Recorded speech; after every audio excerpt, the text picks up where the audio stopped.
అదరగొట్టే కారం రంగు రుచి ఆచి కారం పొడి. అందుకే అత్యంత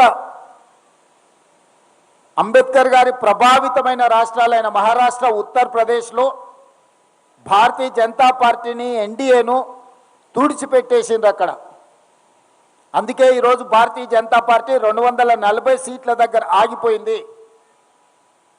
ఎన్డీఏ కూటమి ఈరోజు అధికారంలోకి రావడం వల్ల, వాళ్ళు ఆశించిన 400 సీట్లు సాధించకపోవడం వల్ల రాజ్యాంగాన్ని సమూలంగా మార్చి వాళ్ళకు అనుకూలంగా రాసుకోవాలన్న ఆలోచన వాయిదా పడ్డది.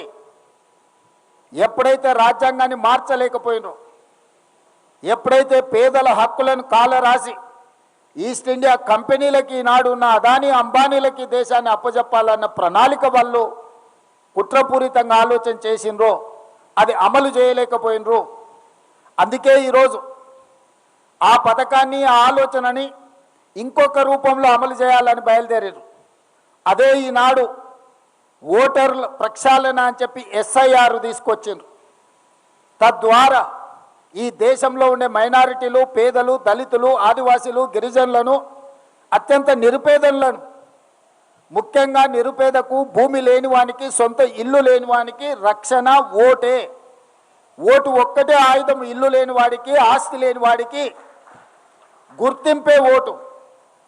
ఇవాళ గుర్తింపును తొలగించాలి, ఓట్లను తీసేయాలని SIR తీసుకొచ్చిండ్రు. ఎప్పుడైతే ఓటు హక్కు తీసేస్తాడో అతని ఆధార్ కార్డు పోతుంది, అతని రేషన్ కార్డు పోతుంది, అతనికి ప్రభుత్వం నుంచి అందే సంక్షేమ పథకాలు రద్దయిపోతాయి.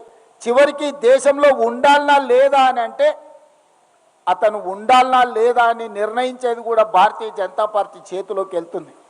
అట్లా కోట్లాది మంది పేదలని ఈ దేశ పౌరులే కాదు అని చెప్పి వాళ్ళని తిరిగి వెట్టి చాకిరి కింద బానిసలుగా తయారు చేయడానికి ఈరోజు భారతీయ జనతా పార్టీ కుట్ర చేస్తుంది.